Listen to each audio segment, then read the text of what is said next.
네, 할렐루야. 네, 많이 무덥습니다. 한 주간도 또 그래도 하나님께서 우리를 인도해 주셨습니다. 오늘도 일기가 불손한 가운데서도 2부 예배 올라오신 여러분을 주님의 이름으로 축복합니다. 우리 서로 인사하겠습니다. 만나서 반갑습니다. 축복합니다.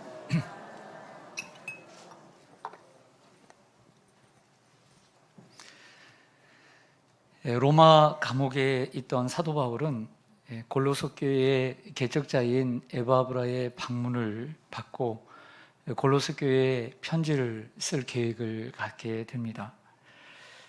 바울은 이 골로새에서 편지를 시작하면서 이렇게 시작합니다. 내가 너희를 위하여 기도할 때마다 우리 하나님 아버지께 감사한다. 내가 감사의 기도를 하나님 앞에 드린다 하면서 그 이유를 세 가지로 설명을 하고 있고, 그 세 가지가 어디서부터 왔는지에 대해서 말씀하고 있는 것이 오늘 3절에서 8절까지의 말씀이 되겠습니다.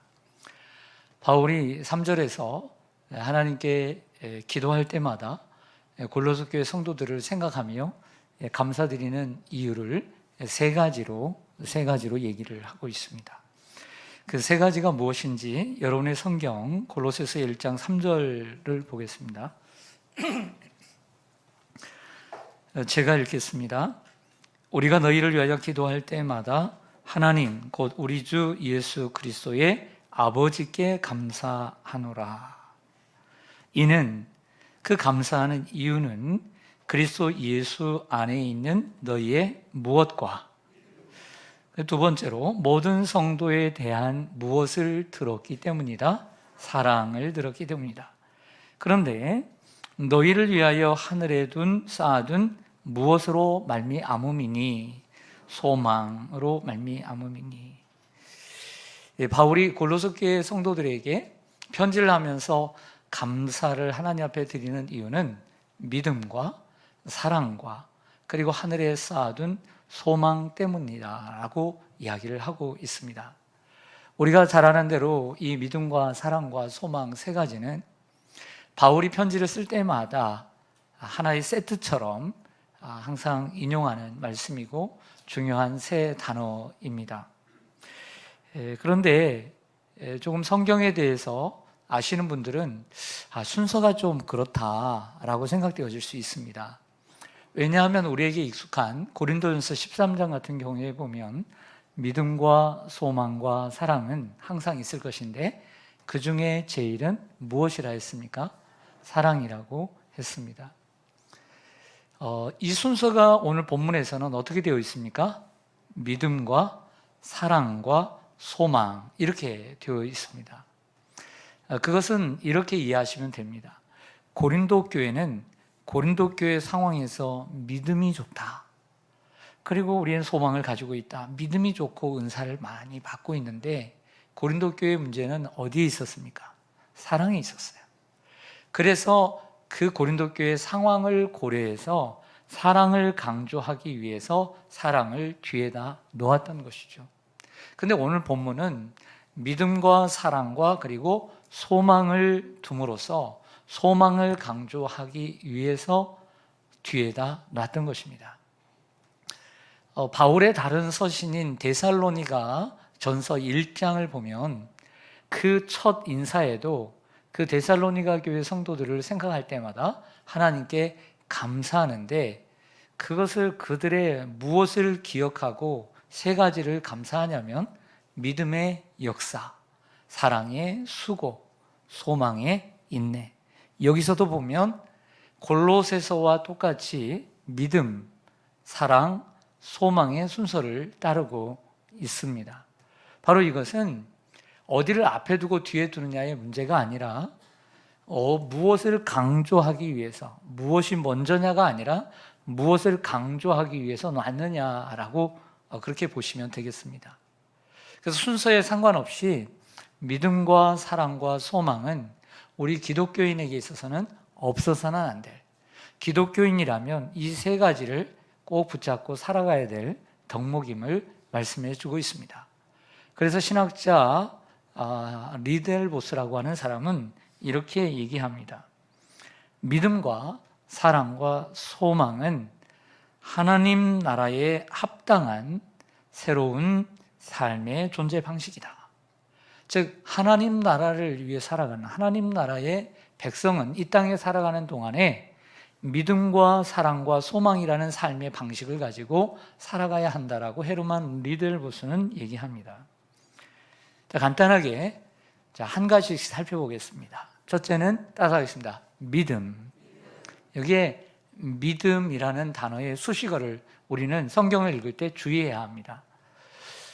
그리스도 예수 안에 있는 너희의 믿음이다 라고 얘기를 하고 있습니다. 믿음은 참된 그리스도인의 특징입니다. 여기서 믿음이란 난 하나님 믿어, 나는 교회 다니고 나는 기독교인이야, 그리고 나는 예수님을 알고 예수님 믿어, 이런 말로 충분하지 않습니다. 여기서 믿음이란 이 하나님의 말씀을 신뢰하는 것에서부터 시작합니다. 하나님의 말씀처럼 하나님은 세상을 말씀으로 창조하시고 그리고 죄 가운데 있는 인간을 위하여 인간을 위한 구원의 계획을 하시고 그 아들 예수 그리스도를 우리 인간의 모습으로 내보내주셔서 십자가에 달려 피 흘려 죽게 하심으로 우리의 죄의 문제를 해결하시고 그 예수 그리스도는 우리를 위해 십자가에 죽으시고 부활하심으로 우리의 구주가 되었음을 우리가 믿는 것을 얘기합니다. 그래서 믿음이란 나는 하나님 믿어, 나는 예수님 믿어, 나 교회 다닌 지 오래됐어, 나는 모태신앙이야, 이렇게 얘기하는 것이 아니라 하나님은 창조주이시며 예수님은 나의 구원한 유일한 구원자이시며 그 하나님은 내 참된 아버지시고 예수 그리스도는 나의 삶의 주인입니다 라고 고백할 수 있어야 이것이 참된 믿음인 줄로 믿습니다. 둘째로 따라서 사랑. 바울은 모든 성도에 대한 사랑, 즉 사랑에 대한 수식어는 모든 성도에 대한 사랑이라고 했습니다. 여기서 믿음은 하나님과의 관계 속에서 주어진 단어이고 여기에 사랑은 모든 성도를 위한 사랑이라고 했으니까 사람과 사람 속에 우리 성도들 간의 관계 속에서 이루어지는 단어로 해석이 가능합니다. 믿음은 항상 사랑이 따라와야 합니다. 살아있는 믿음은 사랑으로서 역사하는 믿음이라고 바울이 말했습니다. 또한 믿음은 사랑을 통해 검증되어야 합니다. 여러분, 우리가 사람을 사랑해야 되는 이유가 어디에 있을까요? 또한 우리가 하나님을 사랑해야 되는 이유가 어디 있을까요? 우리는 하나님을 사랑할 수 있는 힘이 없습니다. 우리는 또한 사람을 사랑할 수 있는 힘이 없습니다. 하지만 하나님이 우리를 먼저 사랑해 주셨기 때문에 사랑할 수 있는 것입니다. 또 하나님이 우리를 차별 없이 사랑하셨기 때문에 우리도 차별 없이 사람을 사랑해야 하는 것입니다. 우리 예수님은 우리에게 차별 없이 그리고 이타적이며 자기 희생적인 사랑이 무엇인가를 보여주셨습니다. 그러므로 우리의 사랑은 먼저의 사랑이어야 하고 차별이 없는 사랑이어야 합니다. 지역이나 신분, 학력, 갖고 있는 소유에 대한 것, 비슷한 사람들과 함께 어울려 편을 가르고 사랑하는 것은 세상 사람들이 잘하는 것입니다. 본문을 자세히 보면 모든 성도에 대한 사랑이라고 했습니다. 이렇게 생각할 수 있습니다. 여러분들이 세상 사람들을, 이웃들을 차별 없이 사랑하는 것이 참 귀한 것인 줄 내가 알고 여러분들이 그 사랑을 들었습니다 라고 말할 수도 있을 것입니다. 그러나 오늘 분명히 모든 성도들에 대한 사랑을 들었다고 했습니다. 분명히 우리는 차별 없이 예수 믿는 사람이나 안 믿는 사람이나 우리는 모두 다 사랑해야 합니다. 하지만 우리는 유약하고 연약한 존재입니다. 그러므로 내게 주신 사람들, 내 사랑하는 가족들, 그리고 내게 주신 성도들을 먼저 사랑하는 데 힘써야 합니다. 사도 바울도 갈라디아서 6장 10절에서 기회 있는 대로 모든 이에게 착한 일을 해라. 하지만 믿음의 가정들에게 더욱 그리하라. 라고 한 이유는 무엇일까요? 세상의 모든 사람들을 차별 없이 우리는 사랑해야 합니다. 하지만 하나님께 속한 성도들을 더욱 사랑하는 것이 하나님의 사랑을 실천하는 기름을 우리에게 보여줍니다. 셋째로, 소망입니다. 따라하겠습니다. 소망. 그 골로새 교회 성도들이 가지고 있었던 소망을 듣고 하나님께 감사를 합니다. 소망이 믿음과 사랑으로부터 낫다라고 얘기를 하지 않습니다. 도리어 바울은 오늘 본문에서 믿음과 사랑이 저 소망 가운데서 나왔다. 저 소망으로 말미암아 생긴 것이다 라고 설명을 합니다. 우리가 이 읽고 있는 개역개정판 제4판에는 오늘 이 본문의 말씀을 읽을 때 믿음과 사랑이 소망에서 나왔다라고 확실하게 드러나 있지는 않지만 헬라어 본문과 그리고 여러 번역본을 보면 바울이 이 믿음과 사랑이 저 소망에서부터 흘러나왔음을 분명히 하고 있습니다. 그래서 번역본 하나 가져왔습니다. 표준 세번역 골로새서 1장 5절을 보면 여러분의 믿음과 사랑은 여러분을 위하여 하늘에 쌓아둔 두신 소망에 근거합니다. 하늘에 쌓아둔 소망으로부터 여러분들의 믿음과 사랑이 가능하게 된 것입니다. 그리고 이 소망은 중요한 말씀입니다. 여러분이 진리의 말씀, 곧 복음. 오늘 본문에는 복음, 진리의 말씀, 곧이라는 단어가 없지만 진리의 말씀이 곧 복음이라고 표준 세번역 번역은 해주고 있습니다. 진리의 말씀, 곧 복음을 받아들일 때에 이미 들었고 알고 있는 것이다 라고 이야기를 하고 있습니다.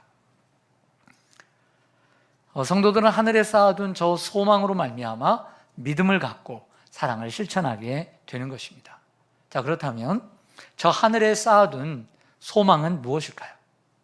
바울이 말하고 있는 저 하늘에 쌓아둔 그 소망으로 말미암는다. 그 소망은 무엇일까요? 우리가 일반적으로 이렇게 생각할 수 있습니다. 그건 다시 오실 예수님이죠. 또 우리가 들어가야 될 하나님 나라, 천국이죠. 이렇게 생각할 수 있습니다. 자, 틀린 대답은 아니지만 관계가 있는 말씀이지만 정확한 대답은 아닙니다.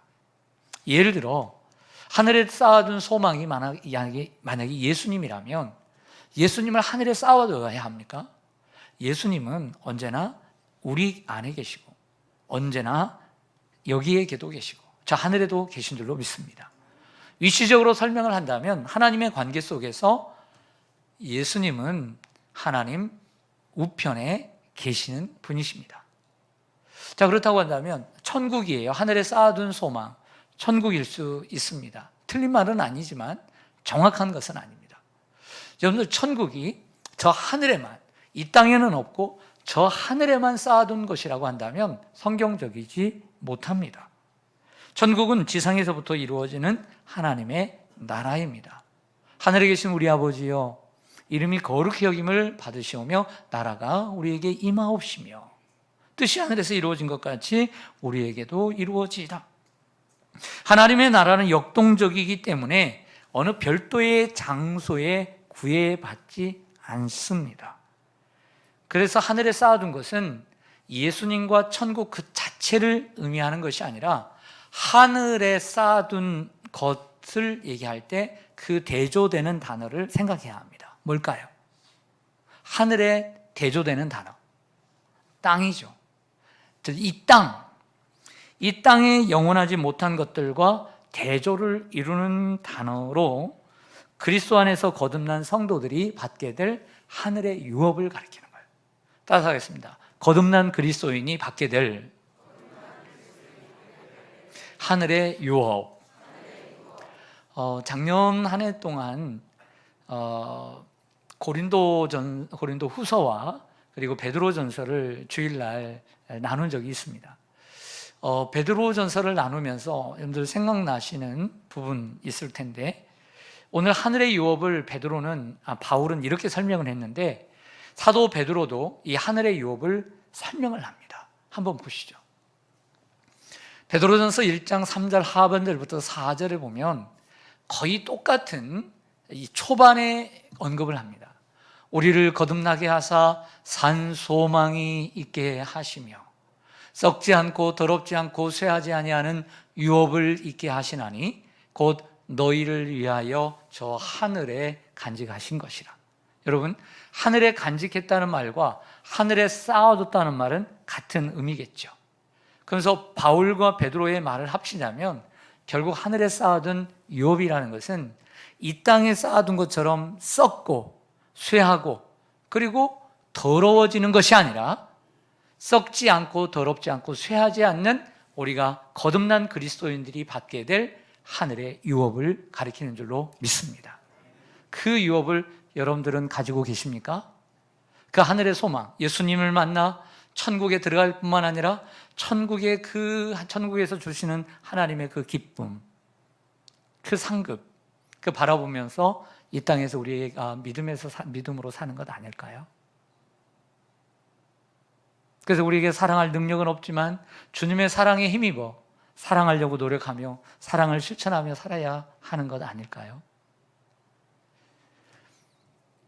몇 년 되지 않은 골로새 교회에, 그것도 이름 나지 않는 골로새 교회, 그 조그만한 도시에 골로새 교회 성도들이 이러한 믿음을, 소망을, 사랑을 가지고 있었음을 듣고 그들에게 하나님께 감사하고 있습니다. 사랑하는 성도 여러분, 믿음과 사랑과 소망은 기독교인에게 없어서는 안 될 소중한 덕목입니다. 하늘에 쌓아둔 소망으로 말미암아 참된 믿음을 가지시길 바랍니다. 그리고 서로 사랑하시기를 바랍니다. 바울은 크게 두 번째로 오늘 본문에서 먼저 하나님께 감사하면서 기도할 때마다 그들에게 믿음과 사랑과 소망이 있음을 감사했습니다. 그런데 그것보다 더 중요한 이야기를 후반에 하고 있습니다. 자, 그 이야기를 해보려고 합니다. 골로새서 1장 7절을 한번 보시죠. 여러분들의 성경.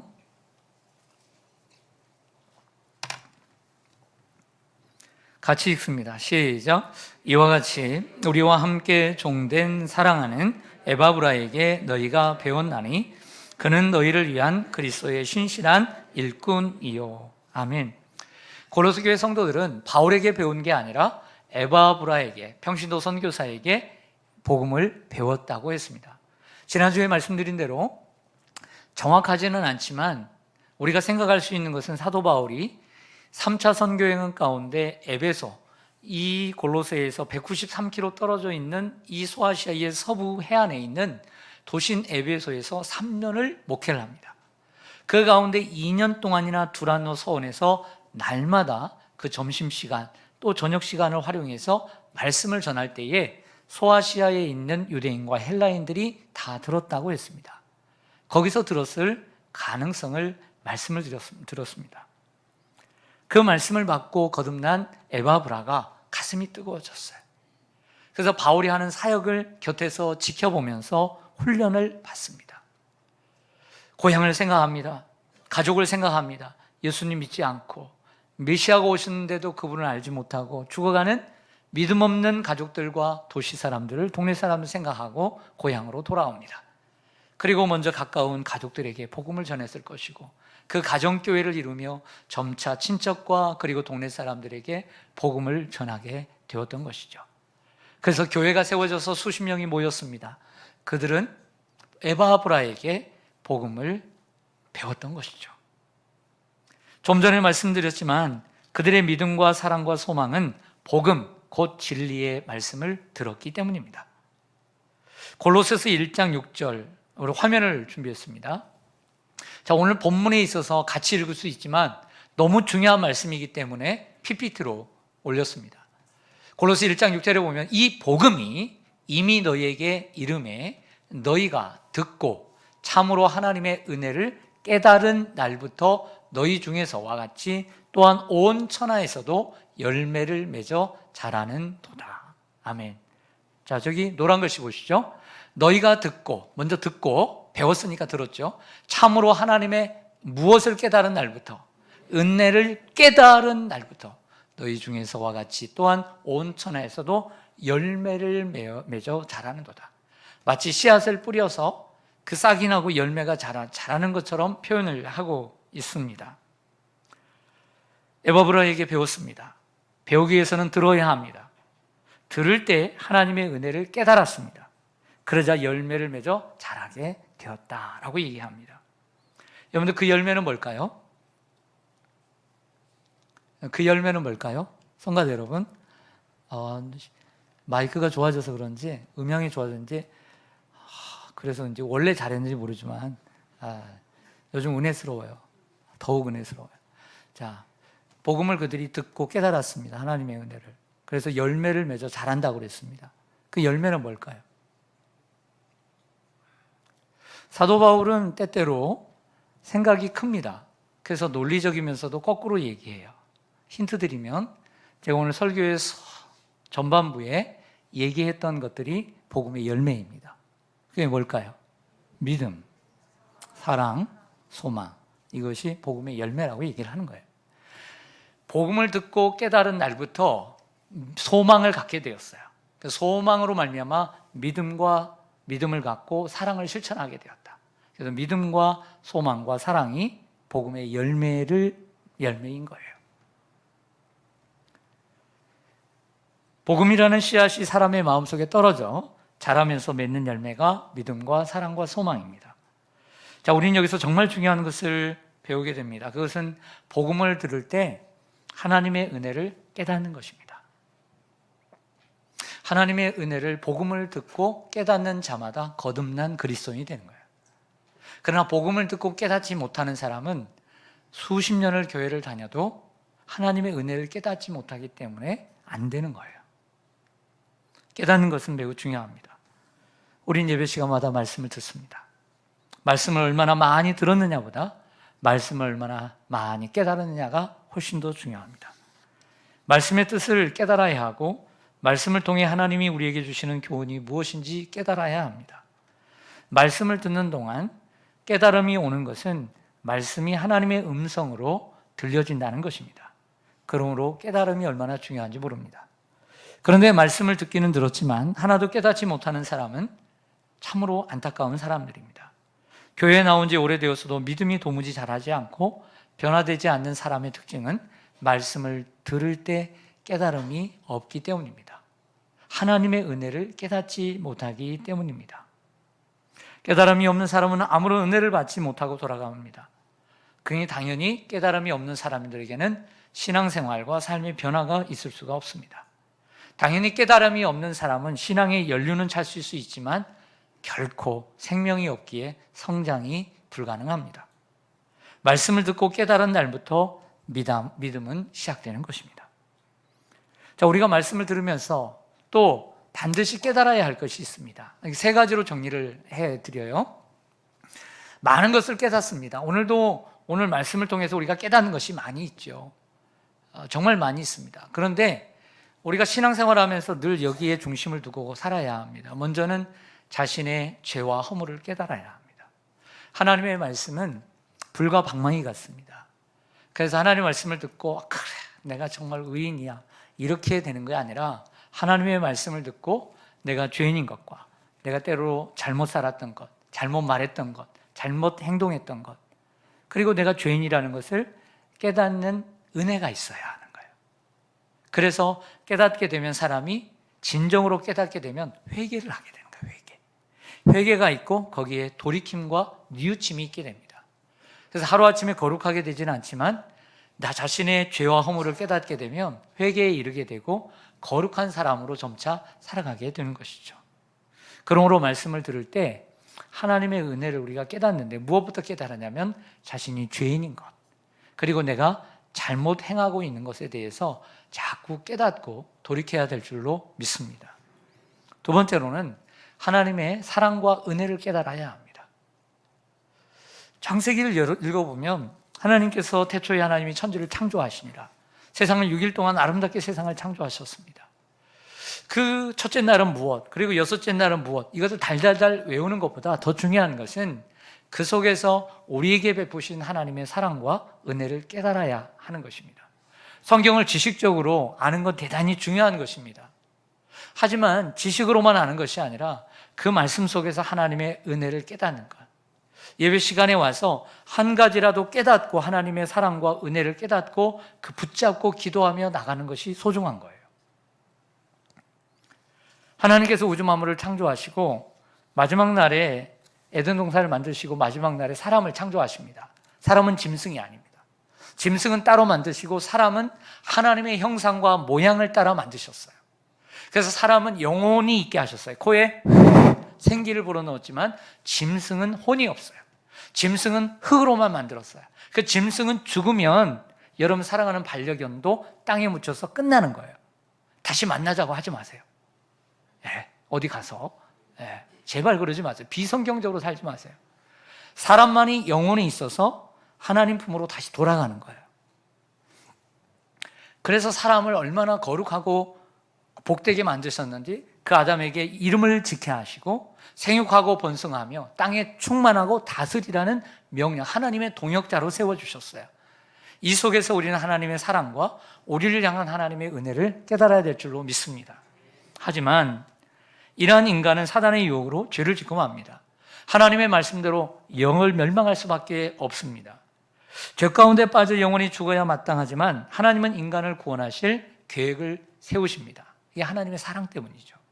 결국 하나님은 외아들 예수 그리스도를 이 땅에 내어주셔서 우리의 죄의 문제를 죄 없는 예수님의 몸이 피를 흘려주심으로 우리의 죄값을 치러주시고, 그래서 하나님의 진노를 대신 받으심으로 하나님의 법을 성취하실 뿐만 아니라 그 예수 그리스도를 믿는 자들에게 구원을 허락해 주셨습니다. 우리는 예수님을 통해 하나님의 사랑과 은혜를 깨닫게 됩니다. 우리가 예수님에 대해 들을 때 그 하나님의 사랑과 은혜를 깨달아야 합니다. 이것이 복음입니다. 여러분, 우리는 또한 말씀을 들을 때 하나님의 뜻과 계획을 깨달아야 합니다. 하나님의 뜻과 계획. 이사야 43장 7절에 보면 이렇게 말씀합니다. 내 이름으로 불려지는 모든 자, 곧 내가 내 영광을 위하여 창조한 자를 오게 하라. 그를 내가 지었고 그를 내가 만들었느니라. 여러분, 우리가 지음받은 목적이 하나님의 영광을 위해, 하나님을 찬송하기 위해, 하나님이 가장 기뻐하시는 것이 찬송입니다. 찬송으로 영광을 올려드려야 합니다. 여러분, 세상 사람들도 똑같이 우리처럼 이 무더운 여름날 땀을 흘리며 휴가도 가지만 정말 요즘 복잡한 세상을 살고 있습니다. 우리도 직장에 나갑니다. 일을 합니다. 집에서 수고합니다. 아이를 가르칩니다. 겉으로는 똑같은 일을 하고 있는 것 같지만 그들의 삶의 목적과 여러분들의 삶의 목적은 달라야 합니다. 왜냐하면 진정으로 거듭난 사람은 하나님의 뜻과 계획을 깨달았기 때문입니다. 진정으로 거듭난 사람은 세상을 위해, 자신의 육신을 위하여, 삶을 위해서, 자신의 자녀를 위해 살지만 거듭난 그리스도인은 하나님의 영광을 위해서 살기 때문입니다. 그리고 이 땅의 것들은 하나님이 주신 축복으로서, 덤으로써 우리가 누리는 것임을 알고 진정한 삶의 목적이 하나님의 영광임을 알고 살아가는 것입니다. 사랑하는 성도 여러분, 우리는 연약합니다. 그래서 하나님의 말씀을 들을 때 우리는 때때로 나 자신의 죄와 허물을 깨닫고 회개할 뿐만 아니라 그 속에서 나에게 베푸신 하나님의 은혜와 사랑을 깨달을 뿐만 아니라 더 나아가 하나님은 거기서 멈추지 않게 하시고, 네가 비록 네가 낮은 데 처하고 네가 지금 구렁텅이 속에 빠져 있고 눈물의 골짜기를 걸어가고 너희의 몸은 건강하지 못하고 너희는, 너희의 정서는 깨끗하지 못하지만, 너희의 삶은 복잡하고 내일은 답답할지 모르지만 나는 너를 향한 계획이 있고 나는 너를 향한 뜻이 있고 나는 너를 향한 비전이 있어. 이 하나님의 비전과 꿈을 가지고 다시 내일을 향해 하나님이 원하시는 선하시고 기뻐하시고 하나님의 온전하신 뜻을 향하여 나아가는 것이 예배인 거예요. 그래서 하나님이 계신 하나님의 뜻과 계획을 우리가 발견해야 될 줄로 믿습니다. 그래서 설교는 과거 지향적일 뿐만 아니라 현재적이고 그리고 미래적인 것입니다. 깨달음을 얻은 사람은 반드시 변화됩니다. 깨달음이 있는 사람과 없는 사람은 태도가 달라집니다. 신앙생활이 달라지고요, 예배를 드리는 태도가 달라지고 그리고 봉사하는 태도가 달라집니다. 우리는 사람들을 어떻게 평가합니까? 우리는 우리의 자녀들을 어떻게 평가합니까? 아이들이 생활하는 태도, 그리고 공부하는 태도, 말하는 태도 보고 우리는 결정하는 거예요. 걱정을 하는 거예요. 때로는 걱정이 없는 거예요. 뭘 보고? 태도를 보고. 말과 태도를 보고 얘는 걱정하지 해서 안 해도 되겠구나. 때로는 말과 태도를 보고 걱정돼. 이렇게 되는 거예요. 성도들도 말과 태도를 보고 걱정되기도 하고 걱정이 안 되는 거예요. 그렇지 않습니까? 여러분도 저를 볼 때 저의 말과 태도를 보잖아요. 제가 여러분들에게 짐이 되면 되겠습니까? 아, 목사님 걱정돼. 어떻게 걱정돼. 그런 목사가 되면 안 되잖아요. 여러분들에게 때로는 걱정될 수 있죠. 저도 연약하니까 여러분들이 저를 위해서 기도하죠. 그러나 늘상 걱정이 되면 안 되잖아요. 목사가 어른인데. 사람은 이 태도를 보고 그 사람이 걱정 안 되는 거예요. 매일 목사는 성도들이 예배드리는 태도, 말하는 태도, 그리고 행동하는 태도를 보고 마음이 뿌듯하기도 하고 때로는 계속 걱정을 해요. 제가 그 사람 속에 들어가지 못했잖아요. 그 사람이 무슨 생각하고 있는지 모르잖아요. 그러나 어떻게 판단해요? 태도 보고 판단하는 거예요. 그래서 계속 태도가 안 좋으면 불안한 거예요. 걱정이 되고 기도가 되는 거죠. 그러나 그렇지 않고 태도가 좋으면 감사가 되고, 이처럼 든든한 신앙을 주셔서 감사하고 이런 분을 주셔서 감사하고 기도하는 것입니다. 예배 시간마다 깨달으시고 성경을 읽을 때마다 깨달으시고 기도하다가 깨달으시고 깨달음의 복을 받는 여러분들 되시기를 소망합니다. 마지막 세 번째로 이렇게 넘어가고자 합니다. 자, 우리가 깨달음이 중요하다는 것을 배웠습니다. 복음을 듣고 깨달은 하나님의 은혜를 깨달은 날부터 그들에게 하늘에 쌓아둔 소망을 갖고 그 소망이 있기 때문에 비록 이 땅에 살지만 하나님을 믿는 믿음으로 성도들을 향한 사랑으로 살아가고 있는 골로새 교회 성도들을 칭찬하고 있습니다. 하지만 깨달음이 이처럼 중요한데 깨닫는 것이 아무에게나 되느냐 이거예요. 깨닫는 것이 아무에게나 되느냐 이거예요. 성령의 은혜와 역사로 되는 줄로 믿습니다. 그러나 깨닫기 위해서는 준비가 필요합니다. 아무에게나 깨달음이 오지 않고 준비된 자에게 임하기 때문입니다. 자, 어떤 준비가 필요한지 몇 말씀을 준비했습니다. 먼저 베드로전서 2장 2절입니다. 같이 읽습니다. 시작. 갓난 아기들 같이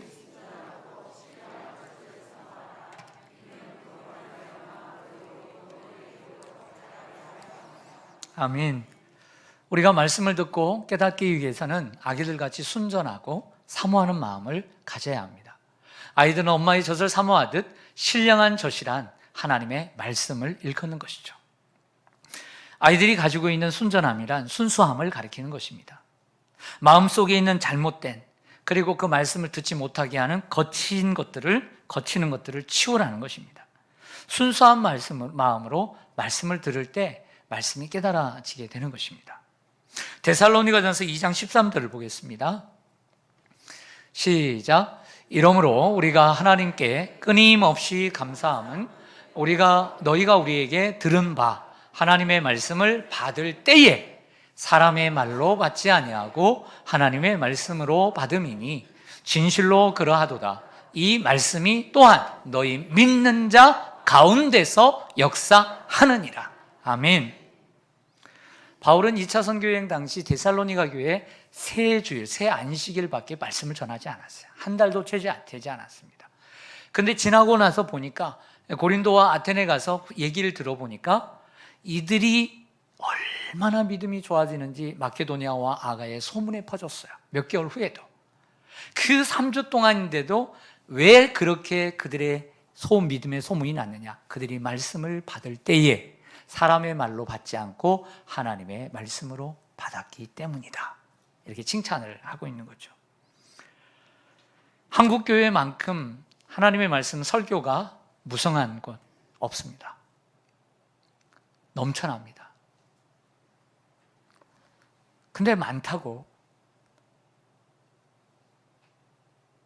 사람이 다 변화되는 건 아닙니다. 수많은 말씀을 사람의 말로만 들으면 변화될 가능성이 없습니다. 하나님 말씀을 받을 때 사람의 말로, 저 인간이 말한다라는 생각으로 만날 들어봤자 우리는 여기는 마당만 밟고 갈 뿐입니다. 하나님의 말씀으로 받아야 합니다. 그러자 성령의 역사로 말미암아 말씀이 깨달아지게 되면서 큰 확신 가운데 말씀에 보면 믿는 자 가운데서 그 말씀이 움직이게 되는 줄로 믿습니다. 그래서 말씀이 우리 속에 심겨져서 씨앗이 되고 열매가 되는 거죠. 그래서 데살로니가 교회 성도들 1장 후반절에 보니까 그들이 하나님의 말씀을 그렇게 듣고 깨닫게 되니까 우상을 버리고 살아계신 하나님을 섬기며 다시 오실 예수님을 기다리고 있다라고 칭찬을 해주고 있습니다.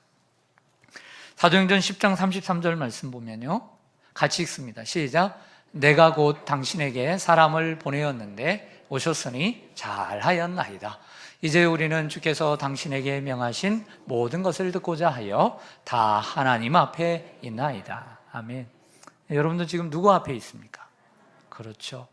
이 말씀은 이탈리아 로마의 군대 장교 백부장이 저 갈릴리 어부 출신 사도 베드로를 불러 말씀을 듣고자 했던 말입니다. 오셨으니 잘하였습니다. 고생 많으셨죠? 우리는 주께서 당신에게 명하신 모든 것을 듣고자 하여 다 하나님 앞에 있나이다. 그러니까 말씀을 들을 때 하나님께서 종을 통하여, 하나님의 설교자를 통하여 나에게 주실 말씀을 주셨다라고 믿는 거예요. 그리고 오늘 그 말씀을 듣기 위하여 하나님 앞에 서는 것이죠. 이것을 한마디로 겸손이라고 말할 수 있습니다. 어린아이처럼 순수한 마음, 그리고 겸손한 마음을 가지고 말씀을 들을 때 깨닫는 것입니다. 겸손한 자세가 하나님의 은혜를 깨닫는 기름을 우리에게 보여줍니다. 여러분들에게 좀 묻고 싶습니다. 여러분들은 요즘 어떤 자세로 예배를 드리고 어떤 마음으로 말씀을 듣습니까? 그래서 어떤 일이 일어나고 있습니까? 신문대로 거두게 되어 있습니다. 여러 번 말씀드리지만 저는 하나님을 모르는, 그리고 우상을 섬기며 1년에도 수차례씩 점을 치는 가정에서 태어나 자랐습니다. 그러다 작은 집 할머니가 나중에 알고 보니까 믿음 좋은 우리 동네의 권사님이셨어요. 그 권사님인지도 잘 몰랐어요. 그리고 작은 집 형의 인도로 교회를 출입하게 되었습니다. 그러다 그 성경 하나, 저에게 주어진 성경, 기도원 성경을 열심히 성경을 읽으면서 교회에 가서 선생님과 목사님의 말씀을 들으면서 하나님의 은혜를 깨닫게 되는 순간부터 저는 새로운 인생이 시작되었습니다. 저는 한국의 기독교가 전래된 것을 너무 기쁘게 생각합니다. 이번 금요일에도 지방에 내려갈 일이 있었는데 서해안 고속도로를 쭉 타고 내려가면서 그 주위에 펼쳐지는 마을마다 놀랍게도 교회가 우뚝 서 있어요. 큰 생각했습니다. 한국처럼 이 좁은 땅덩어리에 저만큼 많은 교회가, 십자가가 세워진 나라가 있을까? 만약에 복음이 전파되지 않았다면 우리나라에 발전도 없었을 것이고 복음도 없었고 교회도 없었을 텐데 너무나 감사하게 생각했어요. 저의 인생은 복음을 듣고 깨달은 날부터 새로운 삶이 시작되었습니다. 그것은 하나님의 은혜였습니다. 그것은 여러분들도 동일하다고 믿습니다. 2000년 전에 골로새에 에바브라가 있었다면 이 시대에도, 우리의 마을에도, 우리 동네에도, 우리 도시에도 이 시대에 에바브라들이 있었을 줄로 믿습니다. 그 에바브라가 전해준 말씀을 듣고 하나님의 은혜를 깨달은 날부터 우리에게는 하늘에 쌓아둔 소망을 알게 되었고 믿음과 사랑으로 살아오게 된 줄로 믿습니다. 바울의 말을 빌리자면 골로새 교회 성도들도 복음을 듣고 하나님의 은혜를 깨달은 날부터 복음의 씨앗은 그들에게 뿌려졌고 복음의 열매인 믿음과 사랑과 소망이 자라고 있는 줄로 믿습니다. 바라기는 복음을 가볍게 여기지 마십시오. 여러분들을 살리는 것은 복음을 듣는 것입니다. 듣고 끝나는 것이 아니라 깨닫는 것입니다. 이러한 깨닫는 복이 여러분들에게 있기를 주님의 이름으로 축원합니다. 기도하겠습니다.